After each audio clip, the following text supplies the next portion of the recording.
কিতাবের আগে আলিফ লাম দিয়ে আল্লাহ এই ঘোষণাই দিয়েছেন, দুনিয়ায় একটাই কিতাব এখন আছে, কিয়ামত পর্যন্ত এটা থাকবে, যেটা মানুষকে হেদায়েত দিতে পারে। আয়াতের ব্যাখ্যায় আমি হাদিস পেয়েছি, নবীজি বলেন, মানিত্তাবাআল হুদা বিগাইরিল কুরআন আদাল্লাহুল্লাহ। তিরমিজি শরীফের হাদিস। এক একটা কথার ওজনে দুনিয়ার চাইতেও বেশি। আল্লাহর নবী বলেন, কোরআন বাদ দিয়ে পৃথিবীর কোন মানুষ যদি ভালো হওয়ার নিয়তে হেদায়েত পাওয়ার জন্য দুনিয়ার কোন জায়গায় যায় যেখানে কোরআন নেই, এরকম কোন জায়গায় ওর মন ছিল ভালো হওয়ার, কিন্তু আল্লাহ দায়িত্ব নিয়ে ওকে গোমরা বানিয়ে দেবে। আপনি টের পাচ্ছেন কি বললাম? আলেমরা হয়তো টের পেয়েছে। শব্দের দিকে খেয়াল করেন, আদাল্লাহুল্লাহ শব্দটা যদি দল্লা ইয়াদিল্লু নবীজি দিতেন তাও তো অর্থ হয়ে যেত, তাহলে বাংলা অর্থ দাঁড়াতো আপনি নিজেই নিজেকে পথ ভ্রান্ত করে ফেলেছেন। কিন্তু আদাল্লাহ শব্দটা বাবে ইফআল থেকে আসার কারণে আদাল্লা ইয়াদিল্লু বাংলা অর্থ দাঁড়িয়েছে আপনি হয়তো ভালো হওয়ার নিয়ত নিয়ে কোনো জায়গায় গিয়েছিলেন, কিন্তু কোরআনে কারিমের কর্মসূচি সেখানে ছিল না, কোরআনের নিয়ম নীতি পদ্ধতি ওই জায়গায় চলে না। এই জন্য আল্লাহ নিজে দায়িত্ব নিয়ে আপনাকে গোমরা বানিয়ে দেবে। চাঁদপুরবাসী কথার লোড কত, ওজন কত আপনি টের পাননি এখনো। আপনার নিয়ত ভালো, কিন্তু কোরআন সেখানে ছিল না, এজন্য আল্লাহ দায়িত্ব নিয়ে আপনাকে আরো খারাপ বানিয়ে দেবে। চিন্তা করেন, হেদায়েত দেওয়ার মালিক হামজা? আসতে বলেন, কে? একচ্ছত্র মালিকানা আল্লাহ। আল্লাহ নবী কেউ দেননি। বিশ্ব নবীকে যদি আল্লাহ হেদায়েতের মালিক বানিয়ে দিতেন, তাহলে তার আত্মীয় স্বজন চাচা ভাতিজা যারা আছে তাদেরকে তিনি দিয়ে দিতেন, আমাদের পর্যন্ত আসতো না। হযরতে আবু হুরায়রা একদিন লাফাচ্ছিলেন আনন্দ করে। সাহাবীরা বলে, কি এত বেশি আনন্দ করো, লাফাও, কারণ কি? হযরতে আবু হুরায়রা বলেন, এই মাত্র কোরআনে কারিমের আয়াত নাযিল হয়েছে যে হেদায়েতের একচ্ছত্র মালিকানা আল্লাহ, আর এটা কোন নবীর হাতে ফেরেশতার হাতেও আল্লাহ দেননি। আমি আনন্দ করি এই কারণে, আমি তো নবীজির আত্মীয় না।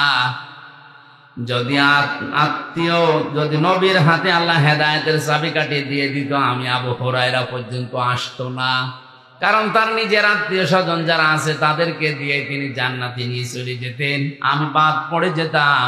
যেহেতু আল্লাহর হাতে আছে, এই জন্য আমি আনন্দে আছি। কোরআনে কারীম জানিয়েছে, বিশ্ব নবী মুহাম্মদুর রাসূলুল্লাহ নিজে তার চাচা যেদিন মারা যায় আবু তালিব, মাথার পাশে বসে বসে বলছিলেন, ইয়া আম্মি আবি তালিব, লা ইলাহা ইল্লাল্লাহ হাজ্জুল লাকা ইনদাল্লাহি ইয়াউমাল কিয়ামাহ, রাহুল বুখারী। নবীজি বললেন, চাচা আপনার জোরে বলা লাগবে না, শুধু কানের কাছে মুখটা নিয়ে আস্তে করে বলেন, লা ইলাহা ইল্লাল্লাহ। তাওহীদের স্বীকৃতিটা দেন, রিসালাতের স্বীকৃতি যেটা আমার মুহাম্মদুর রাসূলুল্লাহটা বলার দরকার নেই, ওটা আপনি আমি মেনে নিলাম। শুধু আল্লাহর এই স্বীকৃতিটা আপনি আমার কানের কাছে, জোরেও বলা লাগবে না, আমার কানের কাছে মুখ নিয়ে বলেন। আমি কথা দিলাম কিয়ামতের দিন আল্লাহর দরবারে ঝগড়া করে আপনাকে আমি জান্নাতে দিয়ে আসবো। পাশে দাঁড়িয়েছিল আবু সেহেল আর আবু লাহাব। আবু সুফিয়ান ডাক দিয়ে বলে, নেতা পড়বা, সারা জীবন বাপ দাদার ধর্ম অনুসরণ করলে এখন ভাতিজার নতুন ধর্ম গ্রহণ করে কলঙ্কিত হবা, মানুষ তোমারে কাপুরুষ বলবে, ভীরু বলবে। আবু তালিব ওই সময় ডাক দিয়ে বলেছে, ভাতিজা আমি তোমাকে ভালোবাসি, কিন্তু এটা আমি পড়তে পারলাম না, তুমি আমাকে মাফ করে দিও। বলেন তো মাফ করার মালিক কে? বিশ্বনবীর মন খারাপ হয়ে গেল। সঙ্গে সঙ্গে কোরআনে কারিমের সূরা কাসাসের 56 নম্বর আয়াত আল্লাহ ফেরেশতা জিবরাইলকে দিয়ে পাঠালেন, শুনিয়ে দেন, ইন্নাকা লা তাহদি মান আহবাবতা ওয়ালাকিন্নাল্লাহা ইয়াহদি মান ইয়াশা ওয়া হুয়া আ'লামু বিল মুহতাদিন। জোরে বলেন আল্লাহু আকবার। আল্লাহ পাক বলেন, হে নবী আপনি মন খারাপ করেন কেন? হেদায়েত তো আপনার হাতে আমি দেইনি যে যাকে ইচ্ছা তাকে দিয়ে দেবেন, বরং এটা আমি আল্লাহ হাতে রেখেছি। আমি যাকে চাই তাকে দান করি। আমি আপনার চাইতে অধিক বেশি জানি যে হেদায়েত পাবে কি। এটা আপনার চাচা আমি জানি, কিন্তু এই লোকটার তো মন নেই হেদায়েত নেওয়ার। আপনি এত চেষ্টা করলেন, আপনার রেসালাতের ঘোষণা পর্যন্ত আপনি দিতে নিষেধ করেছেন, যেটা দরকার নেই। শুধু তাওহীদের কালেমাটা একটু পড়েন, তারপরও সে পড়ে নাই। এই জন্য আমি আল্লাহকে হেদায়েত দেইনি। এরপরেও নবীজি তার কবরের পাশে দাঁড়িয়ে দুহাত তুলে মোনাজাত করেছিলেন, রব্বুল আলামিন তুমি দয়া করে আমার চাচাকে মাফ করে দাও। সঙ্গে সঙ্গে জিবরাইল এসে বললেন, হে নবী হাত নামান। কার জন্য হাত তুলেছেন? মা কানা লিন-নাবিয়্যি ওয়াল্লাযীনা আমানু আইয়াস্তাগফিরু লিল মুশরিকিন ওয়ালাউ কানু উলি কুরবা মিন বা'দি মা তাবায়্যানা লাহুম আন্নাহুম আসহাবুল জাহিম।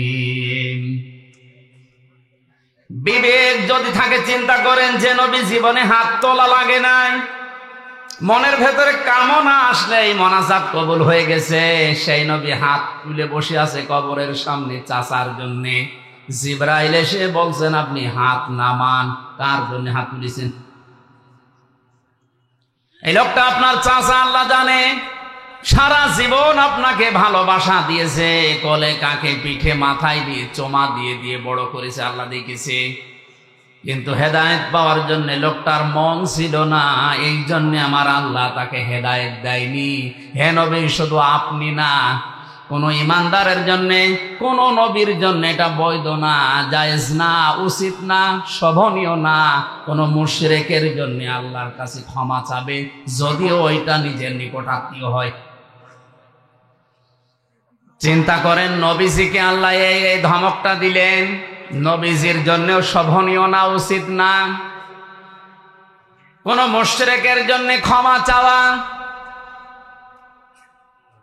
এত ঘৃণিত আল্লাহর কাছে যারা শিরিক করে, এই মুশরিকরা,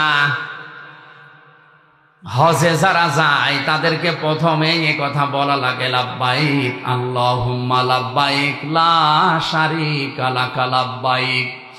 হে আল্লাহ, সেই বাংলাদেশের চাঁদপুর থেকে এসেছি, কাফনের কাপড় পরে এসেছি তোমার ঘর, আমি এখন তাওয়াফ করব, আমি হাজির হয়ে গেছি, আমার নামটা তোমার হাজিরা খাতায় লিখে নাও। প্রথমেই ঘোষণা আসে, বান্দা দাঁড়া।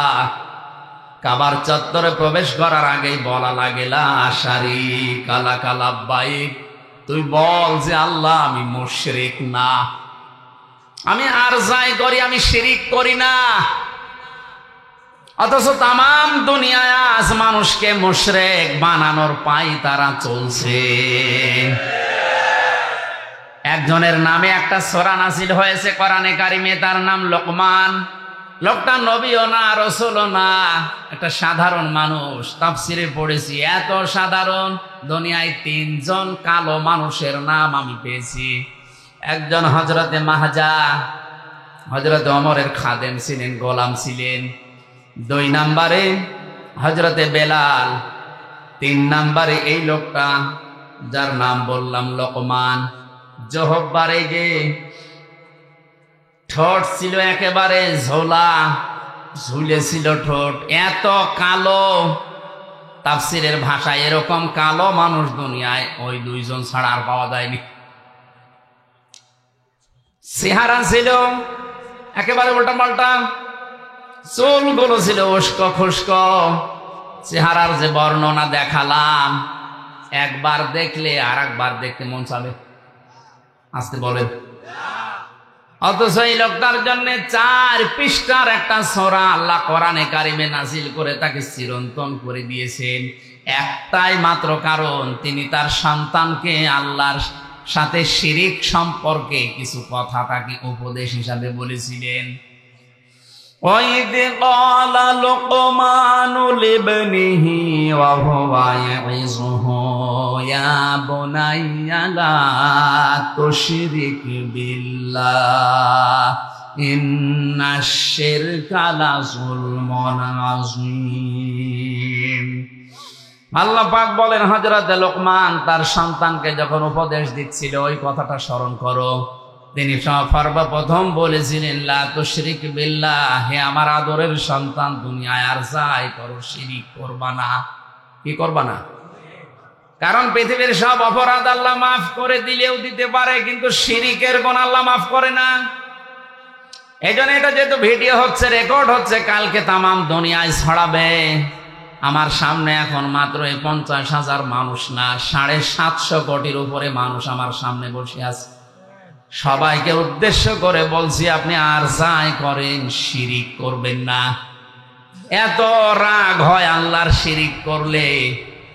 বাড়িতে যদি এখন আমি যে দেখি আমার স্ত্রীর কাছে পাশের বাড়ির একজন সলিমদ্দি শুয়ে আছে, কিছু করে নাই, এমনি শুয়ে আছে, ভালো লাগবে? আবার স্বামী হিসাবে আমার যেমন রাগ হওয়ার কথা, আমাকে সেই বীর্য থেকে শুরু করে আমির হামজা পর্যন্ত যা বানিয়েছে সব একাকে, আর কারো কিছু আছে? আল্লাহ পাক বলেন, নেই থেকে এ পর্যন্ত নিয়ে আসলাম, আর আমার সাথে শরীক করো। আমি ঠিক ওই স্বামীর মতো রেগে যাই। স্বামী যেমন কাছে কিছু পেলে স্ত্রীকে টুকরা টুকরা করে ফেলবে, ওই সময় আমারও মন চায়। আমার নাম হালিম, সহনশীল, ধৈর্যশীল, এজন্য তোরে কিছু বলি না। সবচাইতে ভয়ঙ্কর আয়াত হচ্ছে শিরিকের বিরুদ্ধে। ইন্নাল্লাহা লা ইয়াগফিরু আন ইউশরাকা বিহি ওয়া ইয়াগফিরু মা দুনা যালিকা লিমান ইয়াশা। আল্লাহ পাক বলেন, অবশ্যই আমি আল্লাহ সব অপরাধ গুনাহ মাফ করে দিলেও দিতে পারি, কিন্তু শিরিকের গুনাহ মাফ হবে না। এজন্য আমাদের সাবধান থাকা দরকার। জীবনে আর যাই করি অন্তত শিরিক যেন জীবনে না থাকে। কারণ মুশরিকের জন্য নবী পর্যন্ত ক্ষমা চাওয়া নিষেধ। কথা বুঝতেছেন? অথচ টাটকা মুশরিক বাংলাদেশে মরে যাচ্ছে, আল্লাহর আইনের সাথে শিরিক করে, তার শক্তির সাথে শিরিক করে। যারা ক্ষমতার উৎস জনগণ বলে, তারা আল্লাহর আয়াতের সাথে শিরিক করে। এ বিশ্বাস এলাকায় আছে? এক্ষুনি আপনি পরিবর্তন হবেন, নয়তো মুশরিক হয়ে মরবেন। ক্ষমতার উৎস একমাত্র আল্লাহ। আপনি বাস্তবে মিলাতে পারেন না, সেটা আলাদা, কিন্তু বিশ্বাস করা লাগবে ক্ষমতার উৎস জনগণ নয়। কে বলেন তো? আন্নাল কুওয়াতা লিল্লাহি জামিআ। যারা ক্ষমতার উৎস জনগণ বলে চালান, তারা এই সূরা বাকারার এই আয়াতের পুরাপুরি বিরুদ্ধে। তারা আয়াতের সাথে শিরিক করছেন, তারা মুশরিক। মারা গেলে আমির হামজা না, কাবার ইমাম সোদাইছি না, নবীজি এসে দোয়া করলো আপনার জন্য কবুল হবে না যদি মুশরিক হয়ে কেউ মারা যায়। হেদায়েত দেওয়ার একচ্ছত্র মালিকানা যেহেতু আল্লাহর, এই ক্ষমতা আল্লাহ কোরআনে কারিমকে দিয়েছেন। এই জন্য আমাদের সাবধান থাকা দরকার। কোরআন যেখানে নেই, ওই দল যদি আমার বাবাও প্রতিষ্ঠা করে, ওই দলে আমি যাব না। ওই দলে যদি আমি ভালো হওয়ার নিয়তেও যাই, আমাকে খারাপ বানিয়ে দেবে। আসতে বলো। যেই পীরের দরবারে কোরআন শরীফ চলে না, কোরআনের নিয়ম নীতি নেই, ওই দরবারে যদি আমি ভালো হওয়ার নিয়তেও যাই, আমাকে গোমরা বানিয়ে দেবে কে? এর বাস্তব উদাহরণ কুষ্টিয়ার লালনের মাজার। এই এলাকা থেকে হাজারো মানুষ যাচ্ছে ওখানে, যেহেতু কোরআন ওখানে চলে না, কোরআনের নিয়ম নীতি ওখানে নেই, ওখানে মানুষের তৈরি করা কিছু বানানো নিয়ম চলে। এই জন্য আমার মনে হয় ওখানে গেলে মানুষ ভালো হওয়ার পরিবর্তে আরো খারাপ হয়। আগে গাঁজা খেত না, এখন গাঁজা খায়। আগে বিড়ি সিগারেট খেত না, এখন বিড়ি খায়। কথা বলে না কেন? লোকটা ভালো হয়েছে না খারাপ হয়েছে? আরে নদী পার হয়ে যে আল্লাহর ওলি আছে, আমি নাম নাই নিলাম, ওখানে গেলে মানুষ দেখি আগে দাড়ি মাড়ি দেয় রাখতো, ওখানে গেলে দাড়ি কেটে সফা করে ফেলে। তাহলে ভালো হয়েছে না খারাপ হয়েছে? আমি বাস্তব নিজে গিয়ে দেখেছি, শিরিক প্রকাশ্যে চলছে। বিশ্ব নবীর দরবারে, নবীজির কবরস্থানে, নবীজির মাজারে, আল্লাহর নবীর রওজায় আমি 16 সালে ঘুরে এসেছি। এইভাবে যাওয়া লাগে না, এইভাবে পিছিয়ে আসা লাগে না, কিন্তু ওই দরবারে গিয়েছি, এইভাবে যাওয়া লাগবে, আবার এইভাবে পিছিয়ে আসা লাগবে। লা তাত্তাখিযুল কুবুর মাসাজিদা, নবীজি বলেন কবরকে তোমরা সেজদার জায়গা বানিও না। আজ হাজারো পীরের দরবারে কবরগুলো মাজার পূজা হিসাবে চলছে। যে কবরে মাজার পূজা চলে, ও কবর ভেঙে দেওয়া আমাদের জন্য একেবারে ওয়াজিব হয়ে গেছে। হাজার হাজার টাকা এখানে ব্যবসা করছে এই শিরিক আর বেদাত তৈরি করে। আজকে আসার সময় একটা হাদিস দেখছিলাম, মেশকাত শরীফের হাদিস। নবীজি বলেন 2 প্রকার মানুষ কিয়ামতে আমার সুপারিশ পাবে না। এই হাদিস মনে হয় না বলাই ভালো। এই হাদিস বলবো, 2 শ্রেণীর মানুষ কিয়ামতের দিন নবীর সুপারিশ পাবে না। চাঁদপুরবাসী ভালো করে খেয়াল করেন, নবীর সুপারিশ যদি কেউ না পায়, জীবনেও সে জান্নাত। আরো আসতে 1 নম্বরে দুনিয়াতে যারা বেদাত তৈরি করে, বেদাত করে, আর এটা সবচাইতে বেশি চট্টগ্রাম বিভাগে।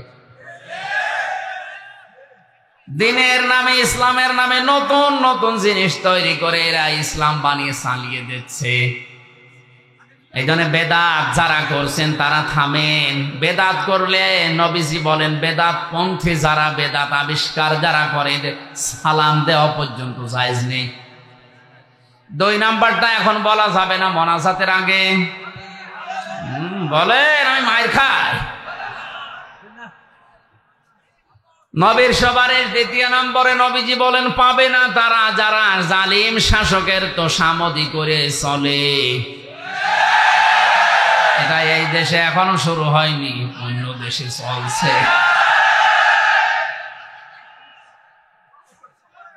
জালিমদের তোষামদি করে যারা চলবে, এরা নবীর সুপারিশ পাবে না। আজকে হাসিগঞ্জের জামে মসজিদে গিয়ে যদি দেখেন, ইমাম সাহেব দাড়ি গোপ কেটে একেবারে সফা করে ফেলিস, আপনি নামাজ পড়তে যাবেন, কি বলবেন? হুজুর আপনি দাড়ি কাটলেন কেন? ইমাম সাহেব যদি বলে বেটা তোর তো দাড়ি নেই, মুসল্লি বলবে হুজুর দাড়ি কেটে মুসল্লি হওয়া যায়, ইমাম হওয়া যায় না। কথা বলে না কেন? আপনার বিবেকের কি একটু নাড়া দেয় না? মাত্র হাসিগঞ্জের মতো জায়গার একটা ইমাম দাড়ি কেটেছে, এই জন্য আপনি নামাজ পড়তে রাজি না, অথচ আপনার নিজেরও দাড়ি নেই। এর পেছনে নামাজ হবে না আপনি এই মনে করে পড়ছেন না, অথচ দাড়ি গোপ কেটে একটা লোক বিশ্ব ওলির দাবি করছে, মানুষ পঙ্গপালের মতো গরু ছাগল নিয়ে চড়ছে। আর এই কথা বলতে গেলে বলে ও পীর বিরোধী। ও কি পীর? টাটকা শয়তান। হাজীগঞ্জের মতো এতটুকু জায়গার মসজিদের ইমাম সাহেবের দাড়ি না থাকলে যদি নামাজ পড়তে কেউ রাজি না হন, বিশ্ব ওলি যে লোকটা প্রতিদিন সফা করে, ওরে আপনি বিশ্ব ওলি মনে করলে গুনাহ হবে। এই জন্য হাজারো মানুষ ওখানে ভালো হওয়ার নিয়তে যায়, শিরিক আর কোরআন না থাকার কারণে হাজারো মানুষ আল্লাহ গোমরা বানিয়ে দিচ্ছে। এই সত্য কথাটা বললাম আপনাকে বাঁচার জন্যে। এরপরেও যদি কারো বিবেক না খোলে, আমার মনে হয় ওর বিবেকের উপরে কুকুরে পোশাক করিস। অবশ্য ঠিক। তাহলে কোরআনে দুনিয়ায় একমাত্র কিতাব যেটা মানুষকে হেদায়েত দিতে পারে, আজকের এই ময়দান থেকে সিদ্ধান্ত নিয়ে বাড়ি যাওয়া লাগবে। কোরআন যেখানে নেই ওই দলে, ওই দরবারে, ওই আস্তানায় আমি যদি চাই আমাকে গোমরা বানাবে কে? এরপরেও যদি আপনি যান, এবার যান, আপনি কোথায় যাবেন যান। আমার মনে হয় ওয়াজ হয়ে গেছে না, মানে আবার কি ওয়াজ করব? এই কথাটুকু যদি বুঝে এখনই প্র্যাকটিক্যাল লাইফে আপনি সেট করতে পারেন, এটাই তো ওয়াজ হয়ে গেছে। এই হাদিসটা যদি কেউ মেনে নিতে পারে মনে প্রাণে, যে কোরআন যেখানে নেই ওখানে গেলে আল্লাহ তাকে গোমরা বানিয়ে দেয়, বাংলাদেশে কোরআন ছাড়া অন্য কোন দল এদেশে চলবে না।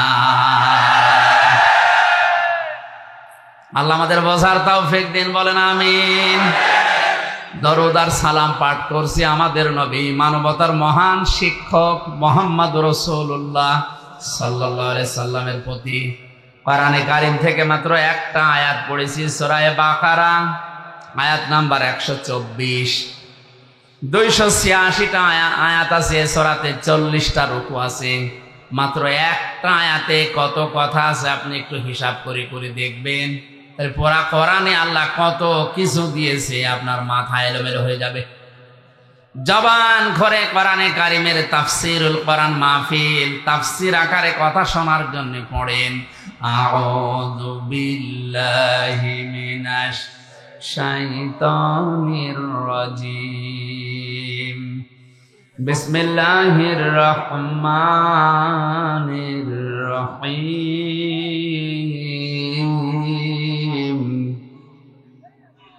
وَإِذِ ابْتَلَى إِبْرَاهِيمَ رَبُّهُ بِكَلِمَاتٍ فَأَتَمَّهُنَّ قَالَ إِنِّي جَاعِلُكَ لِلنَّاسِ إِمَامًا قَالَ وَمِنْ ذُرِّيَّتِهِ قَالَ لَا يَنَالُ عَهْدِ الظَّالِمِينَ।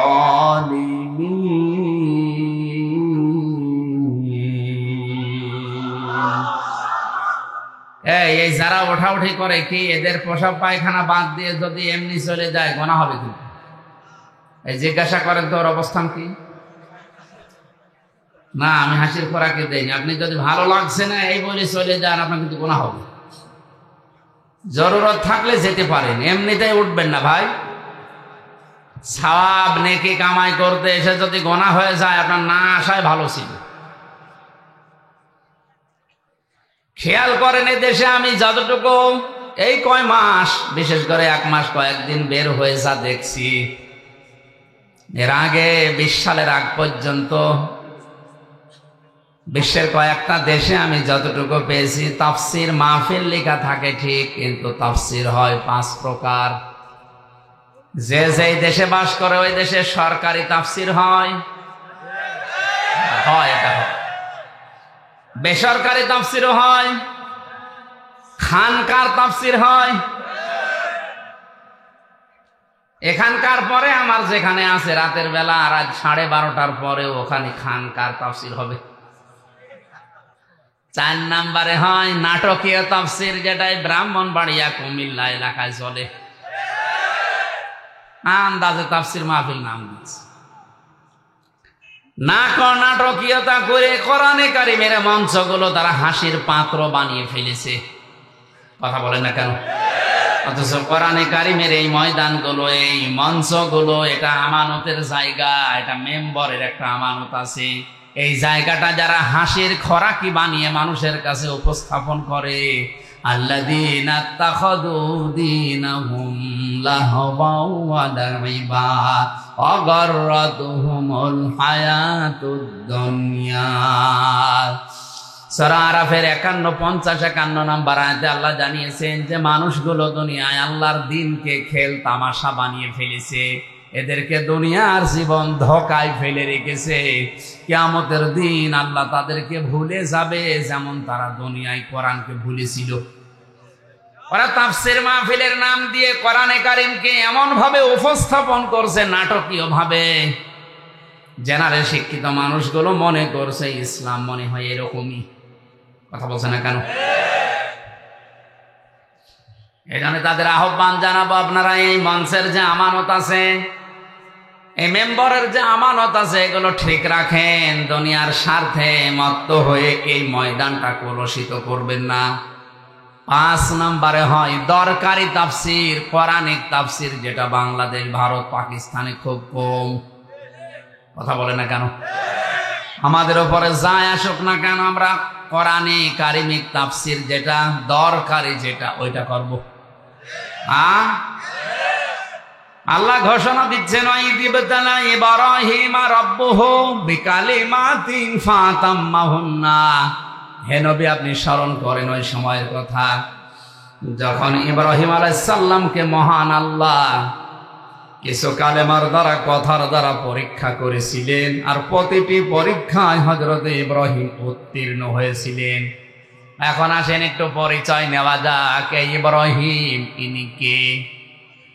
আমাদের জাতির পিতা, আমাদের জাতির, কারণ আমাদের নাম যে মুসলিম, এ মুসলিম নামটা তিনি দিয়েছেন। মিল্লাতা আবিকুম ইব্রাহিম হুয়া সাম্মাকুমুল মুসলিমিন। আল্লাহ পাক বলেন, জাতির পিতা হিসাবে আমি একজনকে ঘোষণা করলাম, তার নাম ইব্রাহিম, আর তিনি তোমাদের নাম রেখেছেন মুসলমান। আমাদের নাম মুসলিম, মুসলিম জাতিয়ে জাতিয়ে নাম দিয়েছে কে? হুয়ার ফাইল এখানে দুইটা, আল্লাহ হতে পারে, ইব্রাহিম আলাইহিস সালামও হতে পারে। ইবনে কাসির বর্ণনা করেন এটা ইব্রাহিম আলাইহিস সালামই বেশি, তিনি আমাদের নাম মুসলিম দিয়েছেন। সুতরাং মুসলমান দাবি করার পরেও যারা ইব্রাহিম আলাইহিস সালামের সন্তান হিসাবে নিজেকে পরিচয় দেন না, আমি বাকিটা বললাম না। বাবার পরিচয় যদি কেউ দিতে না চায়, ওটা কি? আরো জোরে বলেন কি? আশা করছি আর নিচে নামা লাগবে না, মরণ পর্যন্ত এটা মনে রাখবেন, আমি মুসলিম। আমার এই নামটা আমার বাবা দিয়েছেন। এখান থেকে মাসলা বের হয়, সন্তান জন্ম দেওয়ার পরে বাবার যে 4টা দায়িত্ব, তার 1 নম্বরে হচ্ছে তার একটা সুন্দর নাম রাখা। এখানে কত বাবা বসে আছে, এমন এমন নাম সন্তানের রাখে, শয়তান পর্যন্ত হাসে। একই নাম রেখে দিয়েছে বল্টু, নাম। কিয়ামতের ময়দানে প্রতিটি মানুষকে আল্লাহ তার বাবার সাথে নাম ধরে ডাকবে। হামজা বিন রিয়াজ, আজ অনেক মহিলা তাদের স্বামীর সাথে নাম মিলিয়ে রাখে। আমার ম্যাডামের নাম তামান্না, আমার নাম আমির হামজা। উনি যদি তামান্না আমির লেখে না, এটা বৈধ না। ওনাকে লেখা লাগবে ওনার বাবার নামের সাথে তামান্না সুলতানা, আমার বাবার নাম সুলতান। কারণ আমার স্বামীর সাথে সংসার যদি ভেঙে যায়, আজকেই যদি তালাক হয়ে যায়, কালকে ওর মুখ দেখা আমার জন্য আর জায়েজ। কিন্তু বাবার সাথে তালাক হওয়ার সম্ভাবনা আছে। বলেন বলেন। এজন্য বাবার যে 4টা দায়িত্ব, তার 1 নাম্বারে দায়িত্ব হচ্ছে তার সুন্দর নাম রাখা। 7 দিনে আকিকা করা, এটা সুন্নাত। কেউ যদি না পারে 10 দিনে, 21 দিনে, এরপরে যতদিন পারেন করবেন, আদায় হবে। কিন্তু সুন্নাত হচ্ছে 7 দিনে। আমি বোঝাতে পেরেছি? 3 নম্বরে তাকে দিনের জ্ঞান শিক্ষা দেওয়া লাগবে, এটা বাবা মার দায়িত্ব। দিনের জ্ঞান শুরু হয় যার নাম নিয়ে, তার নাম বলেন তো। আমি এখানে একটা তথ্য বলবো, যারা জ্ঞানী মানুষ আছেন খেয়াল করবেন। নবীজির বয়স যখন 40 বছর, বিশ্ব নবীকে ফেরেশতা জিবরাইল ওই পাহাড়ে হেরা গুহায় 3 বার বুকে ধরে চাপ দিয়েছিলেন যে পড়েন পড়েন পড়েন। নবীজি বললেন, মা না বেকারি, আমি পড়তে পারবো না। কথা বলেন এখন। চতুর্থবার যখন তিনি বলেছেন ইকরা বিসমি রাব্বিকাল্লাযী খালাক, বিশ্ব নবী এবার 5টা আয়াত জিবরাইলের সাথে পড়েছিলেন না পড়েন নাই? একবারও কি আপনার বিবেকের কাছে কথাটা আসে না যে কেন এবার পড়লেন? বিশ্ব নবী ওই সময় জিজ্ঞাসা করেছিলেন, ভাই জিবরাইল, তুমি এতক্ষণ কেন বললে না যে বিইসমি রাব্বিকাল্লাযী খালাক, পড়া লাগবে আমার রবের নামে? এতক্ষণ খালি বলছিলেন পড়ো, তো কি পড়বো, কার নামে পড়বো? আমি তো আল্লাহর নাম ছাড়া, আমার রবের নাম ছাড়া পড়তে পারবো না। সুতরাং শিক্ষা ব্যবস্থায় বাংলাদেশে যারা দায়িত্বে আছেন, 96% মুসলমান এখানে বাস করে, আল্লাহ বাদে কারো নামে আমরা পড়তে চাই না।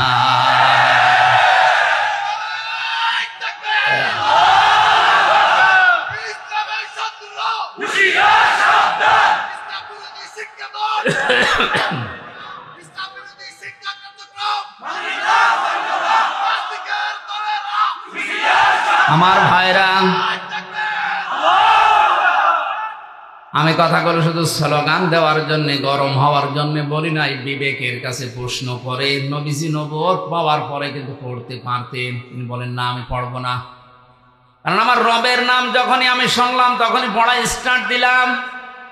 বিশ্ব নবী নবুয়ত পাওয়ার পরেই তার উম্মতদেরকে আদেশ দিয়েছে, উম্মতেরা সন্তান তোমাদের হলে তাদের 3 নাম্বারের দায়িত্ব তাদের দ্বীনের শিক্ষা দিবে, আর দ্বীনের শিক্ষা শুরু হয় আমার আল্লাহর নামে। যে বইয়ের শুরুতে বিসমিল্লাহির রহমানির রহিম থাকে না, ইকরা বিইসমি রাব্বিকাল্লাযী খালাক থাকে না, ইন্নাদ দীনা ইনদাল্লাহিল ইসলাম থাকে না, ওই পড়া মুসলমানেরা পড়বে কিনা ভেবে দেখা উচিত। কথা বলে না কেন? শিক্ষা গ্রহণ করার পরে মানুষ যদি মানুষ না হয়ে জানোয়ার হয়ে যায়, ওইরকম শিক্ষায় শিক্ষিত না হওয়াই ভালো। বাংলাদেশ সহ বিশ্বে যত জায়গায় ঘুরেছি, কোরআনে কারিমের শিক্ষা যাদের ভেতরে আমি পেলাম, বাস্তবে ওই ছোটবেলায়ও যারা কোরআনের শিক্ষা কম পেয়েছে, তারা বড় হয়ে যত বড় জায়গায় উঠেছে, তাদের ওই ছোটবেলার কথাটা মনে আছে। ঝিনাইদহ জেলার টিয়নো, ওই 20 সালের আগে আমি এক বাড়িতে খেতে গেলাম, যে দেখি চা দিয়েছে, পিরিজ নেই, শুধু কাপ। আমি হেসে ফেলেছি, কিন্তু জ্ঞানী মানুষ বুঝতে পেরেছে, বলছে হুজুর আপনি কেন হাসেন? আমি বুঝি, চা দিয়েছি শুধু কাপে, পিরিজ নেই। একটা পিরিজ দিয়েছিল কিন্তু ভাঙা, এই কারণে আপনি হাসেন। আপনি হয়তো জানেন না, গতকালকে আমি যদি, এই সোমবার গেল, গতকালকে যদি একটা ফাইলে সই করতাম, 5 লাখ টাকা আমার হাতে দিয়ে দিয়েছিল। কিন্তু ছোটবেলায় আমি কোরআনে কারীম পড়েছিলাম যে ঘুষ খাওয়া যাবে না। ওই আয়াত আমার সামনে সব সময় এসে দাঁড়িয়ে বলে যে যত কঠিন পরিস্থিতি হোক, ঘুষ খাওয়া যাবে না। এরকম পিরিচ একটা না, 1000টা পিরিচ আজকে আমি কিনতে পারতাম। বলেন তো, কোরআনের শিক্ষা থাকার কারণে লোকটা মানুষ হয়েছে না জানোয়ার? আর এটা যাদের ভেতরে নেই, যে মানুষগুলো শিক্ষিত হচ্ছে, আমি বাস্তব প্র্যাকটিক্যাল লাইফের কথা বলছি। এত বড় বড় দাড়ি, মাথায় টুপি দিয়ে পাগড়ি মাথায় আছে, হাতে তসবিহ টিপতেছে। আমি গেলাম বিশ্ববিদ্যালয়ের সার্টিফিকেট নিয়ে আসছি, আমারে বলছে হামজা তাড়াতাড়ি করো। হুজুর তাড়াতাড়ি করছি, তাড়াতাড়ি করো, আমি জামাত ধরবো জোহরের নামাজের। আল্লাহ হুজুর আমি তো তাড়াতাড়ি করছি, আমিও গাড়ি ধরবো। মাথা নিচু করে বলছে 2000 টাকা বের করো। তো আপনি জামাত ধরবে? কিসের জামাত ধরবেন আপনি? আপনার মাত্র 15 মিনিট লাগবে জোহরের নামাজ পড়তে, আর সরকার আপনার কাছে 8টা ঘন্টা কিনে নিয়েছে। আমাদের এই ছেলে মেয়েরা যারা আসবে তাদের সই করে সিল মেরে আপনি দিয়ে দেবেন সার্টিফিকেট। এইটা আপনার নামাজ, এটা আপনার জামাত। কথা বলেন না কেন? 2000 টাকা বের কর মানে আমি জানি যে এর কাছে আমার সার্টিফিকেট পাওয়া যাবে না, এই জন্য আমি আজ তুলিও নাই, কারণ ও থাকতে দেবে না। বলেন তো, যে লোকটা টিয়নো, তার দাড়ি নেই, গোপ নেই, টাই শার্ট প্যান্ট পরে, কিন্তু ছোটবেলায় কোরআনের সুদের আয়াত ঘোষের আয়াতটা তার সামনে এসে দাঁড়ায়। এই লোকটা এই লাইনের না ভেষ ধরেছে, জেনারেল শিক্ষিত মানুষ ভেষ ধরে আজকে দাঁড়িয়ে রেখে জব্বা গায়ে দিয়ে পাগড়ি মাথায় দিয়ে তসবি টিপতেছে, বলছে 2000 টাকা বের করো। তাহলে এও তো শিক্ষিত, ওইটাও শিক্ষিত। কোরআনে কারিমের শিক্ষা থাকার কারণে ওটা মানুষ হয়ে গেছে, আর কোরআন না থাকার কারণে এটা সুরত সিরতে ঠিক আছে জানোয়ার হয়ে গেছে। এই চোখে দেখেছি ওস্তাদ ওযু করছে, ছাত্র পানি ঢেলে দিচ্ছে পায়ে। আমি এই চোখে এইটাও দেখেছি, ওস্তাদ ক্লাস নিচ্ছে, ছাত্র স্যান্ডেল দিয়ে পিটাচ্ছে। বিশ্ববিদ্যালয়ে অনেক জায়গায় অনেকেই সকালবেলা কুলি করে মদ দিয়ে। এই জন্য জাতিরে আজকে ভেবে দেখা উচিত যে শিক্ষা ব্যবস্থায় শিক্ষিত হয়ে যদিও মানুষ না হয়ে জানোয়ার হয়ে যায়, ওর চাইতে ওর ভ্যান চালানো ভালো। নবীজি নবুয়ত পাওয়ার পরে কি বলেছিলেন, জিবরাইল তুমি এতক্ষণ কেন বলনি যে বিসমি রব্বিকাল্লাযী খলাক, রবের নামে পড়া লাগবে? তাহলে আমি এতক্ষণ অপেক্ষা করতাম না, কারণ রবের নামে পড়লেই মানুষ মানুষ হয়। আশা করছে আমার নিচে নামা লাগবেন, আপনি বুঝেছেন? এটা শুধু আমার একার কথা না, এদেশের 18 কোটি মানুষের মনের কথা হয়তো অনেকেই মুখ ফুটে বলতে পারে না। কথা বলে না কেন? হযরত ইব্রাহিম আলাইহিস সালাম, তাকে মহান আল্লাহ 50টা পরীক্ষা দুনিয়ায় করেছিলেন। 50টা পরীক্ষার ভেতরে আমি তার জীবনী থেকে তাফসীর থেকে তুলেছি, ঈমান সম্পর্কে মহান আল্লাহ তাকে পরীক্ষা করেছিলেন 10টা। কয়টা? 10টা। দুনিয়ায় আমাদের অনেকের ঈমান এখন আছে না নেই? পৃথিবীর প্রতিটি জিনিস ভেঙে যাওয়ার সিস্টেম আছে, ভালো করে খেয়াল করেন। মানুষ ওযু করলে ওযু ভেঙে যায় 7টা কারণে। কয় কারণে? আরো জোরে বলেন। মানুষ নামাজ পড়তে দাঁড়িয়েছে, নামাজও ভেঙে যায় 19টা কারণে। কয় কারণে? মানুষ রোজা রাখে, রোজাও ভেঙে যায় 2 কারণে। কয় কারণে? বলেন বলেন। হজ করতে যায়, হজও নষ্ট হয়ে যায়, ভেঙে যায় 5টা কারণে। মানুষের যে ঈমান আছে, এই ঈমানও ভেঙে যায়, নষ্ট হয়ে যায় 10টা কারণে। কয় কারণে? হযরত ইব্রাহিম আলাইহিস সালামকে আল্লাহ ঈমানের পরীক্ষায় এই কারণে নিয়েছিলেন। কয়টা? আরো জোরে, জোর হলো না। 2 নম্বরে আমলের পরীক্ষা নিয়েছিলেন তাকে 30টা। কয়টা? আমলের পরীক্ষাগুলো আমি শুধু থিওরি বলে দিচ্ছি, বাড়িতে যে দরকার আমি যদি বিস্তারিত বলতে না পারি মেলাবেন। সূরা তাওবার ভেতরে 112 নম্বর আয়াতে আছে 10টা। সূরা মুমিনে আছে, মুমিনুন 18 পারায় 1 থেকে 10 নম্বরে, এখানে 10টা। সূরা আহজাবের 35 নম্বর আয়াতে আছে 10টা। এই 30টা তার জীবনে যতদিন তিনি বেঁচে ছিলেন, আমল যত করেছিলেন, এই 30টা পরীক্ষা তার জীবনে আমলে ছিল। 3 নম্বরে তার ফিতরাত বা স্বভাব সম্পর্কে পরীক্ষা করেছিলেন আল্লাহ 10টা। এই তথ্যগুলো মারেফুল কোরআন এবং তাফসিরে হাক্কানি থেকে আমি নিয়েছি। এবার আমরা একটা করে তাফসিরে প্রবেশ করছি। কারণ কি? আল্লাহ পাক ইব্রাহিম আলাইহিস সালামকে ঈমানের পরীক্ষা নেওয়ার যে ধারাবাহিকতা, প্রথমেই তার পরীক্ষা নিয়েছিলেন তারকা দিয়ে। কি দিয়ে? ফালাম্মা জান্না আলাইহিল লাইলু রাআ কাওকাবা ক্বালা হাযা রাব্বি ফালাম্মা ফালা ক্বালা লা উহিব্বুল আফিলিন। আমি বিস্তারিত বলার জন্য না, শুধু থিওরি গুলো বলে দিলাম। সূরা আনআম 76 নম্বর আয়াতটা বাড়ি যে দেখবেন, হযরত ইব্রাহিমকে আল্লাহ ঈমানের পরীক্ষা নেওয়া আরম্ভ করেছিলেন তারকা দেখে। উনি মনে করেছিলেন এইটা হয়তো আমার দেবতা বা আমার খোদা হবে, আমার মালিক। কিন্তু দিন শেষে যখন ওটা ডুবে যায়, রাতের বেলা যখন ওটা ডুবে যায়, তিনি বললেন যেটা ডুবে যায় ওইটা আমার মালিক হতে পারে না, আমি তার কাছে তাকে ভালোবাসি না। এরপরে চন্দ্র দেখেছিলেন, সূর্য দেখেছিলেন। তিনটা পরীক্ষার পরে হযরত ইব্রাহিম নবী বলেছিলেন, ফালাম্মা ফালাত ক্বালা ইয়া কওমি ইন্নী বারিউম মিম্মা তুশরিকুন। হে আমার জাতির লোকেরা, তোমরা আজ তারকা পূজা করো, তোমরা চন্দ্র পূজা করো, সূর্য পূজা করো, কেউ দরগা পূজা, কেউ দুর্গা পূজা, কেউ বিভিন্ন গাছ পূজা, মাটি পূজা, আগুন পূজায় ব্যস্ত আছে। আমি সব কিছু থেকে মুখ ফিরিয়ে নিজেকে মুক্ত ঘোষণা করলাম। তিনি ওই সময় একটা দোয়া করেছিলেন। তার সন্তান হিসাবে আমরা অনেকেই মনে করি এটা জায়নামাজে দাঁড়ানোর দোয়া না, ওটা জায়নামাজে দাঁড়ানোর দোয়া না, ওটা কোরআনে কারিমের সূরা আনআমের ৭৯ নম্বর আয়াত। জবান খুলে যারা মুখস্থ আছে পড়েন, ইন্নী ওয়াজ্জাহতু ওয়াজহিয়া লিল্লাযী ফাতারাস সামাওয়াতি ওয়াল আরদা হানিফাও ওয়া মা আনা মিনাল মুশরিকিন।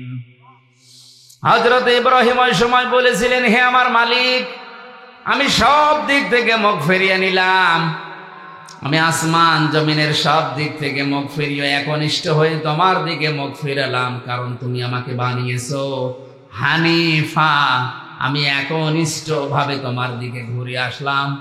ওমান আমিনাল মুশরিকিন, আমি ঘোষণা দিচ্ছি আমি কিন্তু মুশরিক না।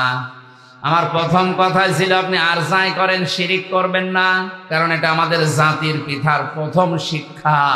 তিনি ইমানের প্রথম পরীক্ষায় বলেছিলেন, আল্লাহ আমি কিন্তু মুশরিক না। জোরে বলেন আল্লাহু আকবার।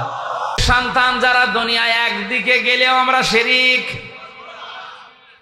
নবীজি বলেন, তোমাকে যদি আগুনের ভেতরে কেউ ফেলে দেয়, তোমাকে যদি কেটে টুকরা টুকরা করা হয়, এরপরেও তুমি শিরিক করবা না, কারণ দুনিয়ার সব অপরাধ আল্লাহ কম বেশি মাফ করে দিলেও দিতে পারে, কিন্তু শিরিক মাফ করবে না। আমি আবার বলছি, আপনারা শিরিক থেকে বাঁচেন। শিরিক 4 প্রকার: শিরিক বিল জাত, শিরিক বিল সিফাত, শিরিক বিল ইখতিয়ারা, শিরিক বিল হুকুক। এই 4 প্রকারকে ভাগ ভাগ করে তাফসিরে হাদিসে আমি পেয়েছি প্রায় 72 প্রকার। শিন র কাফ এই শব্দটা এত বিস্তারিত, এত বেশি কথা এর ভেতরে আল্লাহ পাক লুকিয়ে রেখেছে। কেউ যদি শিরিক নিয়ে আলোচনা করে রাত শেষ হয়ে যাবে, তাও শিরিক শেষ হবে না। অথচ এই সূক্ষ্ম সূক্ষ্ম বিষয়গুলো আমাদের ভেতর অনেকের ভর করে বসে আছে।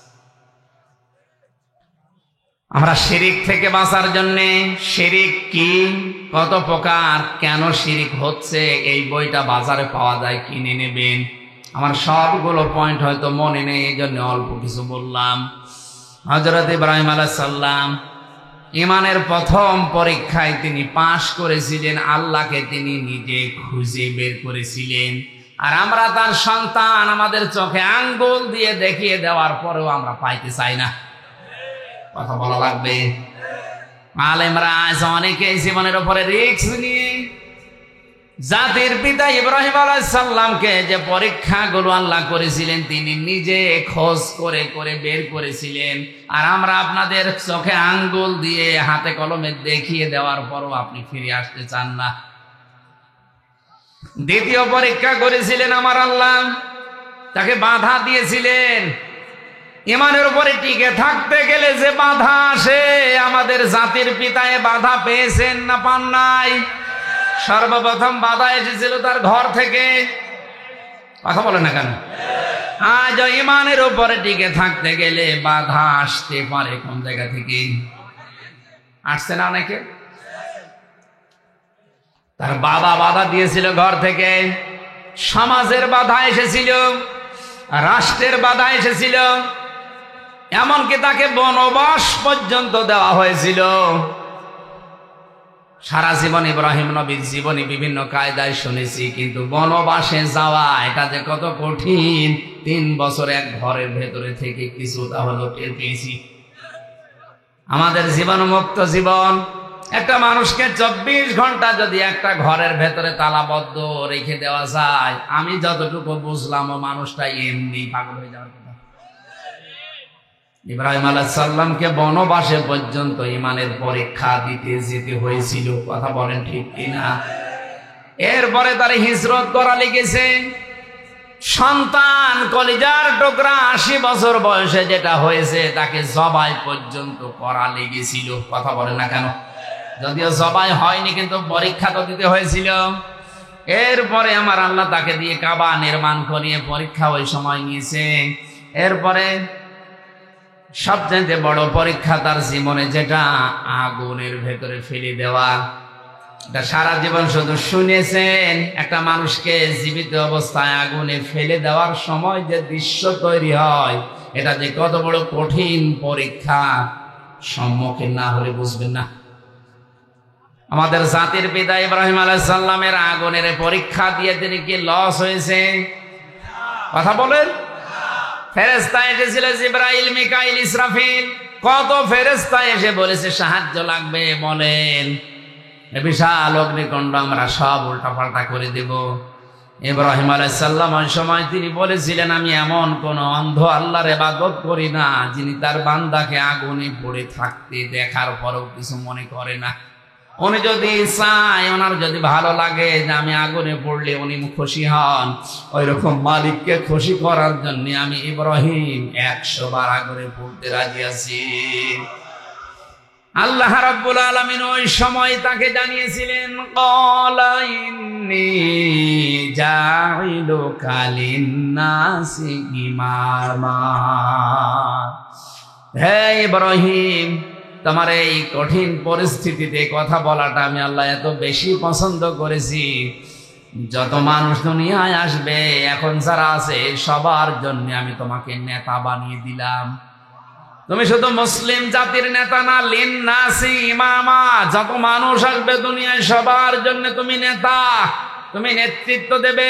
খেয়াল করবেন এবার, হযরত ইব্রাহিম ওই সময় সঙ্গে সঙ্গে প্রশ্ন করেছেন, ক্বালা ওয়া মিন যুররিয়াতি। হে আল্লাহ, এই নেতৃত্ব দেওয়ার গুণাবলী এটাকে শুধু আমি একাই পেলাম নাকি কিয়ামত পর্যন্ত আমার সন্তানাদি যারা আসবে এরাও এই দায়িত্ব পাবে? আল্লাহ পাক সাফ জানিয়েছেন, ক্বালা লা ইয়ানালু আহদিজ যালিমিন। ইব্রাহিম, পাবে তোমার সন্তানদের ভেতরে তারা নেতৃত্ব দিতে পারবে, নেতা হতে পারবে, কিন্তু জালেম যারা তাদের জন্য আমার কোনো ওয়াদা নেই।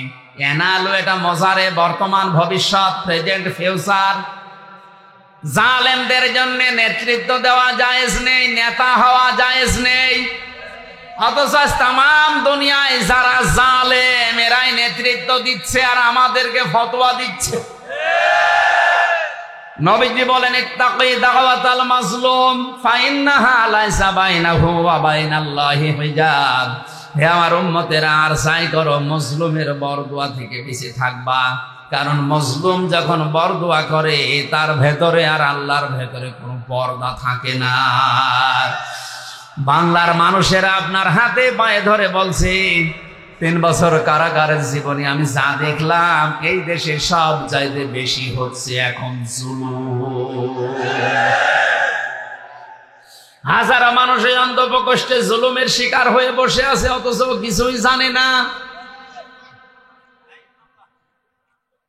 সব চাইতে ভয়ঙ্কর আয়াত আমার কাছে কোরআনে কারিমের সূরা শূরা 25 নম্বর পারা 6 নম্বর পৃষ্ঠা 13 নম্বর লাইনের 42 নম্বর আয়াতটা মনে হয়েছে।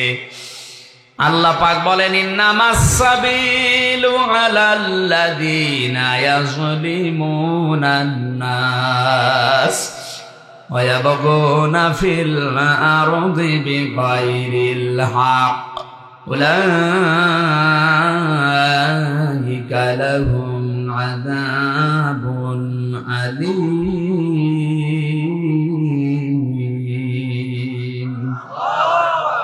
আমি যত তাফসীর বাংলাদেশে পেয়েছি সব তাফসীরের সাথে আয়াতটা মিলিয়েছি, প্রায় 42টার উপরে। ভালো করে শুনে, আল্লাহ পাক বলেন, আমি আল্লাহ মামলা দেব, অভিযোগ দায়ের করব, কেস করব তাদের বিরুদ্ধে যারা মানুষ হয়ে মানুষের উপরে জুলুম করে।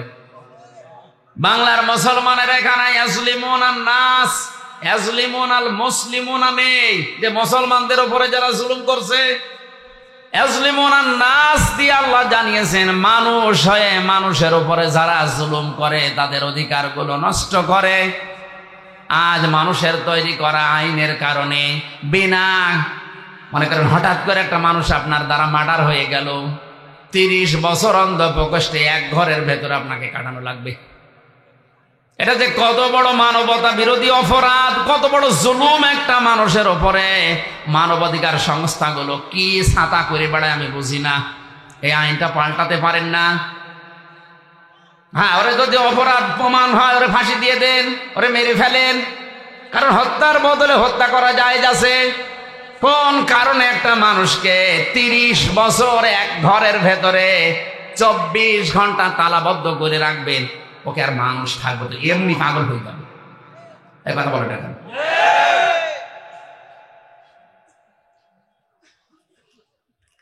আর এই কাজটা বেশি করে যারা বউ মার্ডার করে, তাদের অধিকাংশ আমার মনে হয় 100 জনের প্রায় 30 জন তো হবে। 100 জনের 30 জন, ওখানে 10,000 মানুষ ছিলাম আমরা। 100 জনের 30 জন এই মামলার আসামি, বউ মার্ডার, শুধু বউ মার্ডার। এই জন্য ওখানে টুকে টুকে রেখেছিলাম। বাইরে এসে এই 1 মাসের ভেতরে আমি 2টা বইও করেছি, যে মা দাম্পত্য জীবনে কলহ এবং তার সমাধান কি দেওয়া যায়। কারণ অধিকাংশ মানুষ এই হঠাৎ করে যে কোনো কারণে রাগের মাথায় বউ মেরে ফেলে, 30 বছর এক ঘরের ভেতরে কাটানো লাগে। আর একটা মানুষ জেলে গেলে শুধু সে নিজের জেল খাটে, তার পরিবার ধ্বংস হয়ে যায়। এক কথা বলেন না কেন? সুতরাং কোনো কারণে যেন এরকম কোনো অকারেন্স করে ফেলবেন না। এই জন্য বইটা আপনি নিয়ে যাবেন, স্ত্রীকে পড়াবেন, নিজের জন্য আর একটা নেবেন। 2টা লিখেছি, একটা পুরুষের একটা মহিলাদের। বই শেষ হয়ে গেছে, 100টা আছে, এখানে আছে। মঞ্চে থাকলে যাদের লাগে শিক্ষিত মানুষরা নিয়ে যাবে। এটা দরকার, খুবই দরকার। আসলে বাস্তবে তো দেখে আসলাম কি কান্নাকাটি করে একটা মানুষ। হয়তো যে কোনো কায়দায় বউটা মেরে ফেলেছে, এখন 30 বছর এক ঘরের ভেতরে তারা থাকা যাবে। বলেন একটা মানুষের উপরে কত বড় জুলুম এটা। আপনি থেকে দেখেন তো, 10 দিন একটা ঘরের ভেতর তালাবদ্ধ, এমনি পাগল হয়ে যাবে। আর 30 বছর, একে কল্পনা করা যায়? এই আইনগুলো সরকারকে বলবো আপনি পাল্টান। সে ব্রিটিশ আমলের এই আইন দিয়ে চলছে, এগুলো পাল্টালে অনেক কিছু সংশোধন করা দরকার। জেল কোর্টে অনেক নিয়ম নীতি সে ব্রিটিশের চলছে। আমার ভাইরা, এই আয়াত দিয়ে আল্লাহ প্রমাণ করেছেন, আমি আল্লাহ নিজে মামলা দেব তাদের বিরুদ্ধে যারা মানুষের উপরে জুলুম করে। আপনি হিসাব করেন আল্লাহর মামলার আসামি কিনা। এই আয়াত পড়ার পরে আমার যেটা মনে হয়, বাংলাদেশে এখন হাজারো মানুষ আল্লাহর মামলার আসামি। আমি সহ অনেকে যারা নিরপরাধ ভাবে জীবন থেকে 3টা বছর, 10টা বছর, 15 বছর নষ্ট করে দিল, আপনি তো আল্লাহর মামলার আসামি। আমি নাই আপনার মামলার আসামি। আমার মামলার আয়ু একজন মাদারীপুরের, একজন বাগেরহাটের। এরা নাই আমার মামলার আয়ু, এরা মামলার বাদী। আর আপনি আমার উপরে জুলুম করে আপনি আল্লাহর মামলার। আপনি টের পাচ্ছেন কি বলছি আমি? হাজার হাজার লক্ষ লক্ষ মানুষ এই দেশে এখন বিভিন্ন কায়দায় আল্লাহর মামলার আসামি হয়ে অলরেডি বসে আছে। আল্লাহ আমাদের হেফাজত করেন, বলেন আমিন। এই জন্য জালেমদের জন্য নেতা হওয়া, নেতৃত্ব দেওয়া, রাজনীতি করা জায়েজ। আরো জোরে বলেন জায়েজ। এই আয়াত আমি বানালাম। ইব্রাহিম নবীর ফিতরাত সম্পর্কে আল্লাহ 10টা পরীক্ষা নিয়েছিলেন। আমি পেয়েছি তার মাথার ভেতরে 5টা।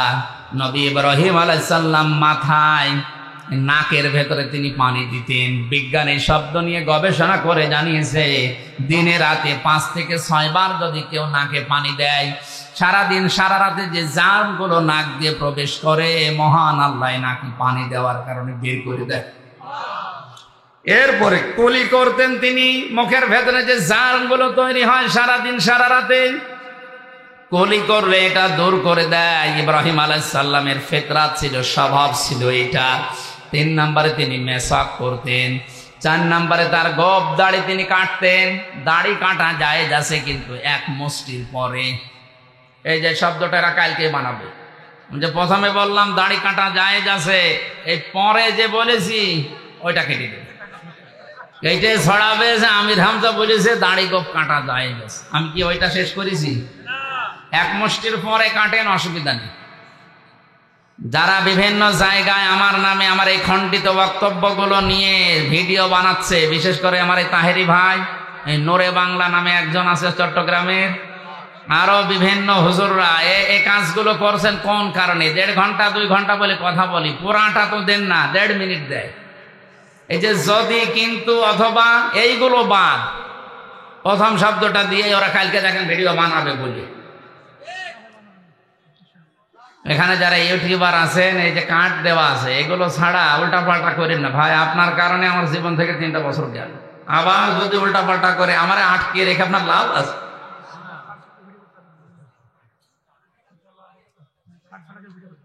গোপ রাখা জায়েজ নেই। হ্যাঁ, যদি আপনি কেটে রাখতে চান, একেবারে চেঁচিয়ে ফেলা ঠিক।